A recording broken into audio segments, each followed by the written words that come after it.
जय हिंद दोस्तों। सैनिक दरबार, भूतपूर्व सैनिक के घर द्वार। आज हम हैं नेरवा रेस्ट हाउस में, जहां पे सैनिक कल्याण बोर्ड की बैठक होनी है। और इस बैठक में मुख्य अतिथि के तौर पर हमारे पास है डिप्टी डायरेक्टर जिला शिमला और किन्नौर, लेफ्टिनेंट कमांडर अतुल चांब्याल साहब।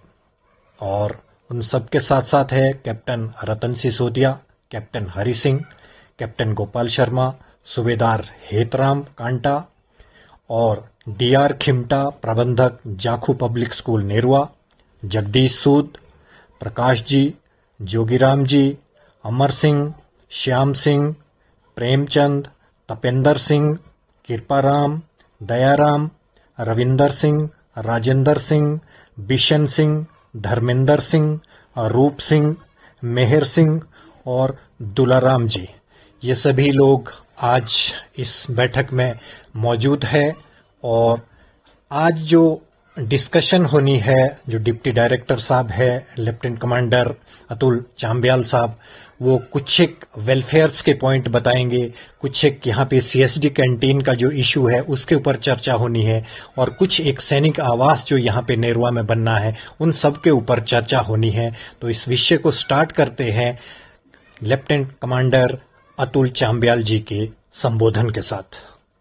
मेरे को और मेरी टीम को मौका मिला है, तो हमारा कोशिश होता है कि एटलीस्ट जो तो यंग है, फिट है, फौजी हाल ही में रिटायर हुए हैं, वो तो शिमला तक पहुंच जाएंगे।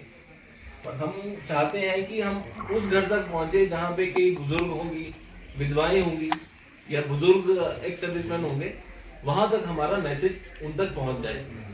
तो आज सभा में जितने भी लोग आए हैं भूतपूर्व सैनिक, उनसे मैं गुजारिश करूंगा, जो यहाँ पे बातें हम करते हैं वो कम से कम 2% भी अगर वहां तक पहुंच जाएंगी, बहुत भला हो जाएगा। तो जैसा कि आप सबको पता है कि हिमाचल एक ऐसा प्रदेश है जहां पे 15% रिजर्वेशन एक भूतपूर्व सैनिक को मिलता है, जो कि अपने आप में बहुत बड़ी बात है।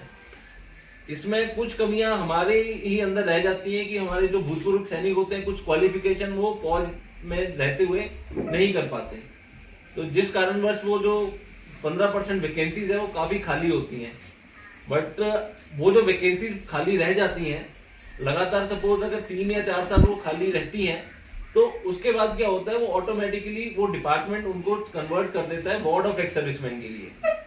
तो वार्ड ऑफ एक्स सर्विसमैन, जैसे हमारे जो बच्चे होंगे, बेटा बेटी कोई भी होता है, या वाइफ, इवन वाइफ भी उस जॉब के लिए एलिजिबल हो जाती है। तो अगेन वो 15% रिजर्वेशन है, वो फौजी या तो उसके परिवार वालों के लिए ही रहता है। तो ये कि अपने आप में बहुत बड़ी बात है। तो उसके बाद में आऊंगा कुछ स्कीम्स के बारे में। एक स्कीम में मैं चाहता हूँ ये थोड़ा सबको डिटेल में पता लगे। एक है पेन्यूरी ग्रांट मिलती है, तो जो कि है 65 ईयर्स अबव वाले अपना एक्स सर्विसमैन होना चाहिए, वो नॉन पेंशनर होना चाहिए। जैसे कईयों ने 4-4, 5-5 साल नौकरी करके आए हैं, बट उसका जो स्टेटस है वो एक्स सर्विसमैन का होना चाहिए, मतलब भूतपूर्व सैनिक का होना चाहिए। भले 5 साल भी नौकरी की है, उसके लिए केंद्र सरकार जो है 8,000 रुपये महीना देती है पेन्यूरी ग्रांट। तो हो सकता है कई फौजी होंगे या उनकी विडोज होंगी, भले वो एक्स सर्विसमैन का स्टेटस उनके पास होगा, बट उनके पास कोई पेंशन नहीं होनी चाहिए, कोई भी तरह की पेंशन, भाई स्टेट गवर्नमेंट की, कोई स्टेट गवर्नमेंट की स्कीम्स की पेंशन, कोई किसी भी तरह का पेंशन नहीं होगा। तो उन लोगों के लिए ये बहुत बढ़िया स्कीम है। हाल ही में पहले ये 4,000 होती थी, अभी इसका प्राइस, मतलब जो राशि है उसको 8,000 महीना कर दिया गया है। तो ये जैसे ही हुआ है, मतलब पिछले साल अक्टूबर नवंबर में हुआ है, तो जैसे ही इसका अमाउंट बढ़ा है, हमारे पास भी केसेस आना शुरू हो गए हैं, काफी आ रहे हैं, किन्नौर से भी आ रहे हैं, रामपुर से भी आ रहे हैं। तो मैं चाहता हूँ ये बहुत बढ़िया वो है, जितने भी भूतपूर्व सैनिक हैं 65 ईयर से अबव होना चाहिए, एक्स सर्विसमैन का स्टेटस होना चाहिए, भले 5 साल नौकरी करके आए हैं, बट स्टेटस उनका एक्स सर्विसमैन का है, और उनके पास किसी तरह की पेंशन नहीं होनी चाहिए। कई लेते हैं, जैसे स्टेट की पेंशन लेते हैं 1500, 2000, वो अमाउंट बहुत कम है, तो वो भी उनको बेसिकली बंद करानी पड़ेगी, और उनको क्या होगा, सेंट्रल गवर्नमेंट से 8,000 रुपया महीना मिला करेगा। ये है पेन्यूरी ग्रांट। दूसरा है जो चिल्ड्रन एजुकेशन आपको अलाउंस मिलता था फौज में, तो वैसे ही फाइनेंशियल असिस्टेंस मिलती है अप टू हवलदार रैंक। जो लोग हवलदार रैंक है उनके बच्चों के लिए एक महीने का 2,000 रुपया है, जो फर्स्ट क्लास से लेके आपका अप टू ग्रेजुएशन लेवल। तो ये स्कीम भी 2,000 रुपये महीने की है। तो इसको भी ऑनलाइन आपने केंद्रीय सैनिक बोर्ड की वेबसाइट है उस पर अप्लाई करना है। उसके बाद एक और स्कीम है अप टू हवलदार रैंक की है, वो scheme daughters marriage grant. Daughters marriage grant में पहले क्या 50,000 मिलता था 2 बेटियों की शादी के लिए, बट उसको बढ़ा के अभी 1 लाख रुपया कर दिया गया। तो अप टू हवलदार रैंक जिनकी भी डॉटर्स हैं मैरिज ग्रांट मिलता है उनको अगेन केंद्रीय सैनिक बोर्ड से मिलता है ये 1 लाख रुपया पर डॉटर फॉर 2 डॉटर्स के लिए। उसके अलावा काफी स्कीम्स हैं, मैं ज्यादा इंपॉर्टेंट स्कीम्स भी मैंने बता दी। एक प्राइम मिनिस्टर स्कॉलरशिप स्कीम है, जो जैसे आपके बच्चे जो हैं प्रोफेशनल कोर्स कोई करते हैं, एग्जाम्पल आपका इंजीनियरिंग कर रहा है, बीसीए कर रहा है, एमसीए कर रहा है, तो ये कोई भी लोग अप्लाई कर सकता है।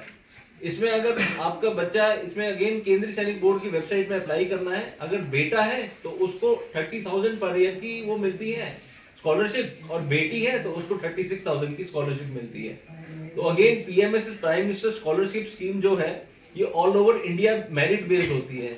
तो इसमें जो लगभग मैं वैसे बता दूं, जैसे आपका बच्चा इंजीनियरिंग करने गया है, अगर उसके 80% मार्क्स आए हैं 12th में, तो बहुत अच्छे चांसेस हैं उनको वो स्कॉलरशिप लग जाएगी। तो प्राइम मिनिस्टर स्कॉलरशिप स्कीम भी एक बहुत शानदार मौका है, जो कि आपको ये स्कीम्स बतानी चाहिए, फैलानी चाहिए। खास करके पेन्यूरी ग्रांट पे मैं रिक्वेस्ट करूंगा ये आपके माध्यम से, ये पूरे जितने भी कई विधवाएं होंगी, विडोज होंगी, वो उनके पति फौज में नौकरी करके आए होंगे 4-4, 5-5 साल, क्योंकि 1970, 1980 से पुराने जो रिटायरी थे जिन्होंने भी 4-5 साल जॉब की है, उनको मैक्सिमम को एक्स सर्विसमैन स्टेटस है, भले ही उनको पेंशन नहीं मिलती है, बट अगेन उनको और किसी सोर्स से पेंशन नहीं होनी चाहिए। तो उनके लिए 8,000 की राशि है, ये बहुत जरूरी है। और इसका जो टाइम होता है अप्लाई करने का, जर्नी होता है जनवरी टू मार्च। ये फाइनेंशियल ईयर तो निकल गया है बिकॉज 31 मार्च हो गई है। तो अभी आने वाले समय में उनको आप चिन्हित कर लीजिए, कोई क्वेरी होगी वो मेरे से आप पूछ लेना कि क्या है, उनका रिकॉर्ड कहीं का नहीं होगा, बट आपकी नॉलेज में जो भी होंगे फौजी पुराने बुजुर्ग होंगे उनके बारे में ये पक्का ध्यान में रखिएगा। बाकी ये पैम्पलेट है, इसमें काफी ज्यादा जितनी भी स्कीम्स हैं उनका ब्यौरा दिया हुआ है।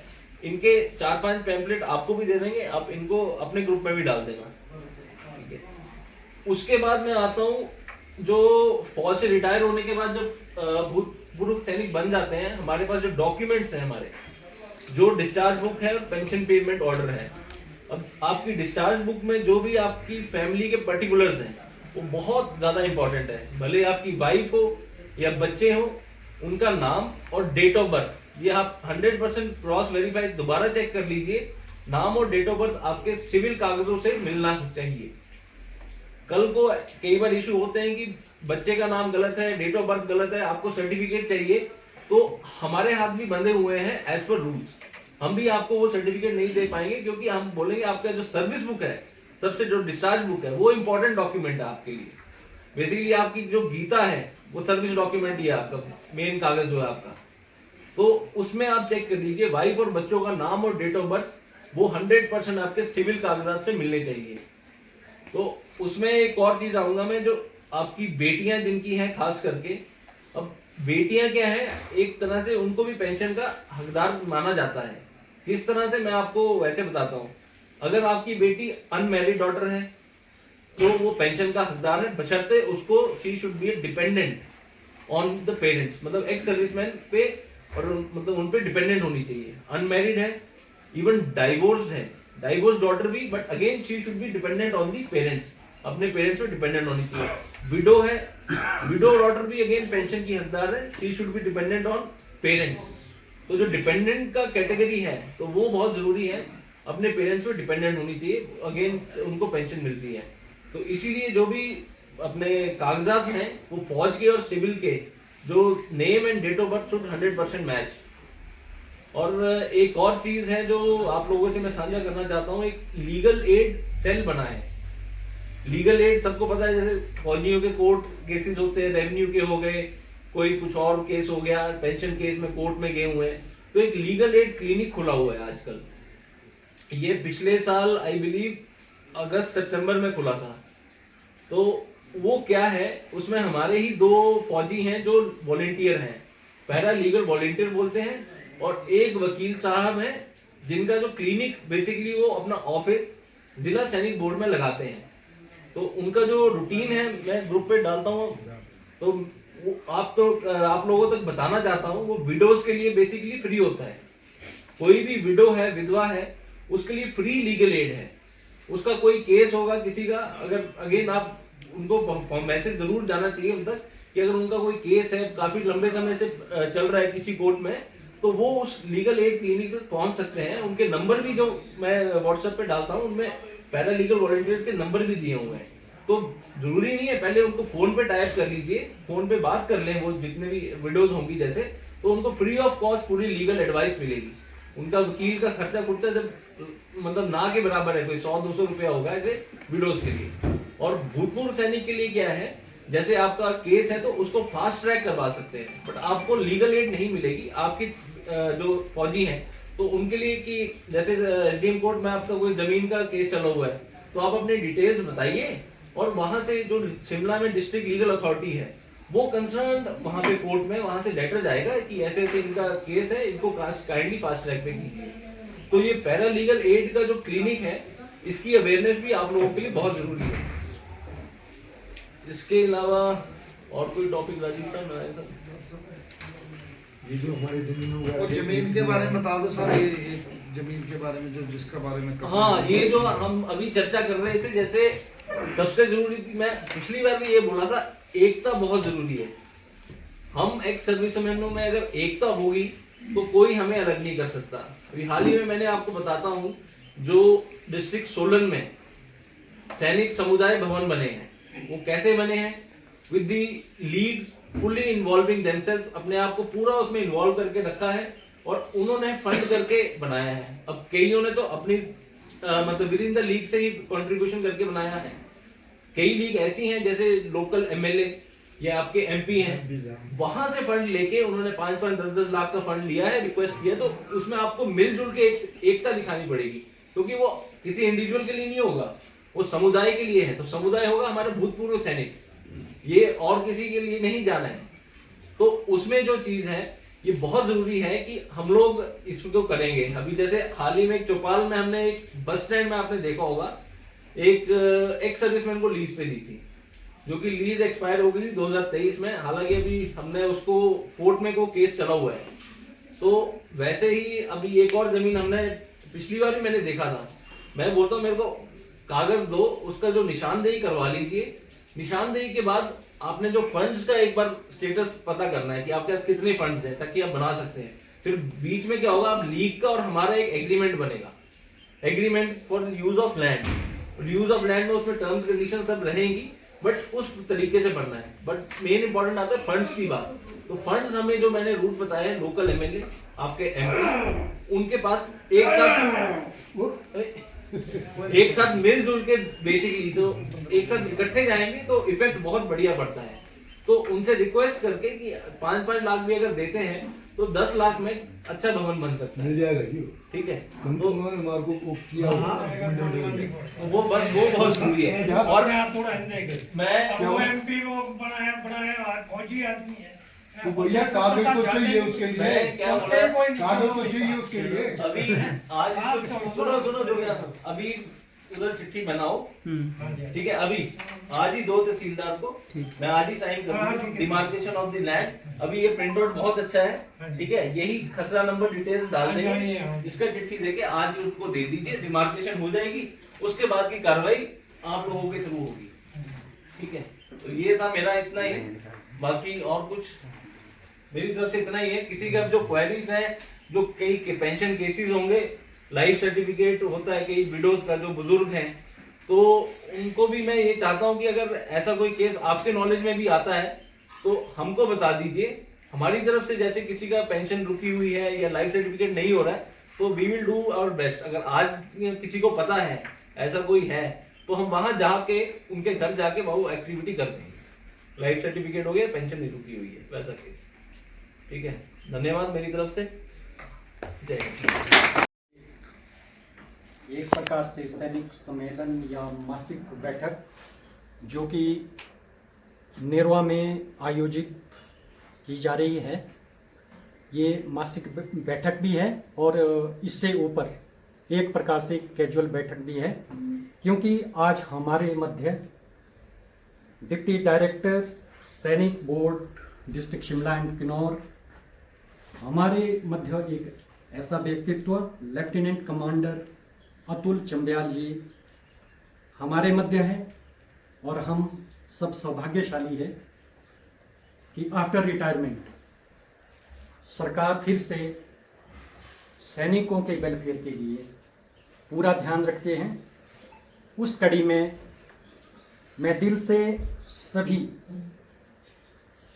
इस परिवार के जितने भी सदस्य हैं, चाहे ऑफिसर्स हैं, जेसीओस हैं, जवान्स हैं, हम सब जो है शिमला से आए हुए लेफ्टिनेंट कमांडर श्री अतुल चंब्याल जी का दिल की गहराइयों से स्वागत करते हैं और धन्यवाद करते हैं। और इनके साथ इनके टीम के सदस्य जो नारायण जी हैं और राजीव जी हैं, वो भी हमारे मध्य हैं। हम इनका भी स्वागत करते हैं। एक प्रकार से ये जो है हमारे इस संगठन के पिता है। हर चीज, हर पहलू पर ये जो हमारी समस्या है उस पर ऑन स्पॉट जो है उस समस्या को समाधान करने की इनमें पूरी क्षमता है और वो उस चीज के लिए हम भी अपेक्षित हैं। तो इस कड़ी में मैं कहना चाहूँगा कि हमारे मध्य जो, मैं सबका नाम तो नहीं ले पाऊंगा, लेफ्टिनेंट कमांडर श्री अतुल चंब्याल जी के पूरे नेतृत्व में यहाँ पर जो सभी ऑफिसर साहिबान हैं, जेसीओ साहिबान हैं और जवान हैं, हम सब जो है दिल से फिर से इनका स्वागत करते हैं। और इसी कड़ी में जो अगला पहलू है, हमारे परिवार की तरफ से एक हल्का सा सम्मान, सबसे पहले सम्मान करने के लिए मैं मंच पर आमंत्रित करना चाहूँगा लेफ्टिनेंट कमांडर श्री अतुल चंब्याल जी को। टोपी पहनाएंगे हमारे जो इस परिवार के अध्यक्ष हैं कैप्टन रतन सिसोदिया जी। आप जो है चंब्याल जी को टोपी पहनाकर सम्मानित करें।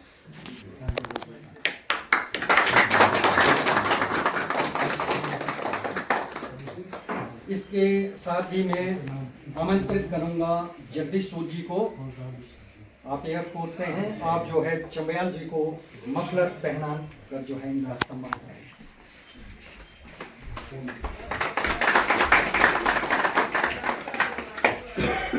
और इसके साथ ही इस मंच पर मैं आमंत्रित करना चाहूंगा श्री सुबेदार नारायण सिंह जी को, राजीव जी को। आप आए और इनको सम्मानित करेंगे। मानसिक भूपेन जी जेसीओ साहब आते हैं, आप इनको राजीव जी को सम्मानित करें।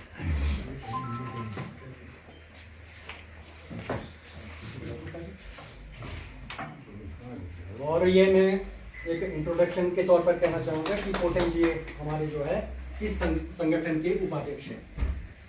और इसके साथ ही मैं आमंत्रित करना चाहूँगा मंच पर सुबेदार नारायण सिंह जी को बुला पाएँ और इनको सम्मानित करने के लिए honoured captain Hari Singh ji please आप आएँ और इनको नारायण जी को जो है सम्मानित करें।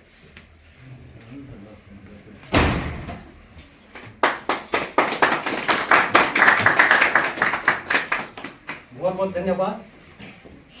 यह एक छोटी सी प्रक्रिया थी, ये प्रोसेस था। Now for the further process I would like to hand over this space to Ratan Sisodia ji. Please bring out some little bit words for the all family members. Shri Thank you. Commander Atul Chambyal ji का धन्यवाद करता हूँ, जो कि वक्त वक्त पर भूतपूर्व सैनिकों के दूर दराज के इलाकों में, किन्नौर, चौपाल, कुपुई जैसे इलाकों में, शायद आपने देखा होगा पिछले 4-5 सालों से कोई लोग नहीं आते थे। पिछले 2 साल जब से साहब ने डायरेक्टर का कार्यभार संभाला है, तब तक हम लोगों को पूछा जा रहा है। तो इनका बहुत बहुत धन्यवाद करता हूँ। ऐसी कठिन जगहों में आकर भी भूतपूर्व सैनिकों की देखभाल की जा रही है। हम लोग पहले अवेयर नहीं थे, जानकारी नहीं थी, और ना ही हमारे कमांडर लोग जो वहाँ उस पर बैठे हुए थे, मतलब स्थान पर बैठे हुए थे, जो दूर दराज के इलाके के लोगों को नहीं पूछते थे। अभी हर समय हमारे को मॉनिटर किया जा रहा है। मैंने पहले भी बताया है कि हमारे देश को बहुत ज़रूरत है। आपने बहुत तजर्बा है हमारा भी, कि सिविल में बहुत सारे लोग रिटायर होते हैं, किसी को नहीं पूछा जाता है, लेकिन आज भी देश हो चाहे राज्य हो, हमारे लिए बहुत सारी सुविधाएं उपलब्ध है। मरने तक, क्रिमिनेशन तक हमारे को जो है क्रिमिनेशन का पैसा तक मिलता है। आप लोगों को सबको ये पता होना चाहिए। इसमें हमारा इनिशिएटिव ये है कि हम ये इंफॉर्मेशन स्टेशन हेडक्वार्टर तक करें, और बाकी जिला सैनिक बोर्ड में बैठे जो अधिकारी हैं वो हमारे वेलफेयर के लिए हैं। बहुत सारे वेलफेयर की चीज़ें, जैसे आपके बच्चों के सी नहीं होता है, एनसीओ तक, डेट ऑफ बर्थ ठीक नहीं है, कईयों की बहुत सारी त्रुटियां सर्विस टाइम की बची हुई है। तो इन कार्रवाई को आगे बढ़ाने के लिए जिला सैनिक बोर्ड में जो डायरेक्टर साहब बैठे हैं उनके थ्रू हम अपने रिकॉर्डों को भी ये रिक्वेस्ट भेज सकते हैं। तो ना कि हम वहाँ जा रहे हैं, फिर भी मैंने पिछले 1 महीने पहले मेरे को इनकी कॉल आई थी कि साहब हम आपके इलाके में आ रहे हैं, तो आप लोगों को सूचित करें। तो यहाँ पे अपना पूरा स्टाफ लेके ये हमारी सुविधाओं के लिए पहुँचे हुए हैं। तो मुझे दुख इस बात का होता है कि हमारे भाई लोग कोई पहुँचते नहीं है। अब मैं खुद देखो यहाँ से शिमला जा रहा हूँ, अभी इससे पहले की कहानी मैंने जो आपको 2-3 NOC की बताई है, वो भी कितना, तो आप लोग अगर सहयोग करेंगे तो संस्था बहुत अच्छी चल सकती है। और काफ़ी लोग हैं, सब भूतपूर्व सैनिकों का सेंटर निर्वा है, और यहाँ पर हमारे लिए बहुत सारी सुविधाएं उपलब्ध हो सकती है अगर आप लोग संस्था को कोऑपरेट करेंगे। ये तो अलग बात है, अभी ज़मीन का भी इन्होंने बोल दिया है, इसके लिए पैसा प्रोवाइड करना भी मेरा काम है। हम हमारे को गवर्नमेंट देगी किसी तरीके से। मैंने सांसद तक से बात की है, एयरफोर्स से है हमारे को, हम आपको रेस्ट हाउस के लिए पैसा देंगे, किसी तरीके से 2-4 लाख फंड हम प्रोवाइड कराएंगे। तो अभी ये गुजारिश मेरी माननीय डायरेक्टर साहब से भी रहेगी कि हमारा जल्दी से जल्दी ये काम हो जाना चाहिए। जैसे हम यहाँ अभी रेंट पर आकर ये मीटिंगें कर रहे हैं, अगर हमारे पास अपनी जगह और अपना स्थान हो जाए, इसके लिए एग्जाम्पल अगर आपको देखना होगा तो अर्की जैसी जगह में उन्होंने बिल्डिंगें खुद तैयार कराई है। कुछ नहीं तो 5-5 हज़ार रुपया सबने इकट्ठा करके बेच तो बना दिया। क्या खर्च होता है, ठेकेदारी में थोड़ी देना, जो उन्होंने एस्टिमेट बनाना है, हम लोग खुद उसको तैयार कर सकते हैं। ज़मीन हमारे पास सरकारी है। ये कार्रवाई इस बार मैं डायरेक्टर साहब से गुजारिश करूँगा कि ये हो जानी चाहिए इस बार हमारा ये काम। बाकी एक चौपाल की थी, वो भी चल रहा है, चौपाल वाली ज़मीन का, उसके लिए भी हम लोगों ने सब ने हेल्प करना है। साथ का किसी एक्स सर्विसमैन को वो लीज पे दी गई थी, उनका लीज खत्म और पूरा हो गया है। अब वो उन लोगों ने उस पर कब्जा ही कर दिया है। अब उसको कब्जा छुड़ाने के लिए खुद ये केस लड़ रहे हैं उसके खिलाफ, जबकि एक्स सर्विसमैन ही है, वो खुद वकील है।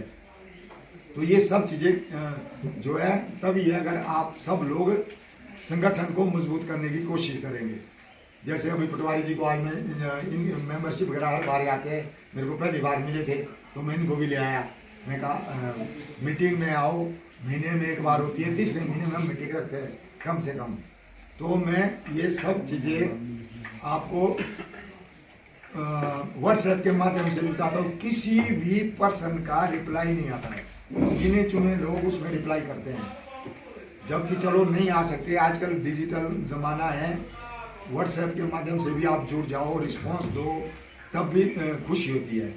तो मैं इतना ही कहूँगा। सूबेदार पोटन जी का नाम इसमें लेने के लिए रह गया था, और भी किसी का नाम इसमें नहीं लिया गया हो, गलती से रह गया तो उसके लिए क्षमा चाहते हैं। और ये व्लॉग अगर आपको अच्छा लगे तो इसको लाइक कीजिए, शेयर कीजिए। जय हिंद, भारत।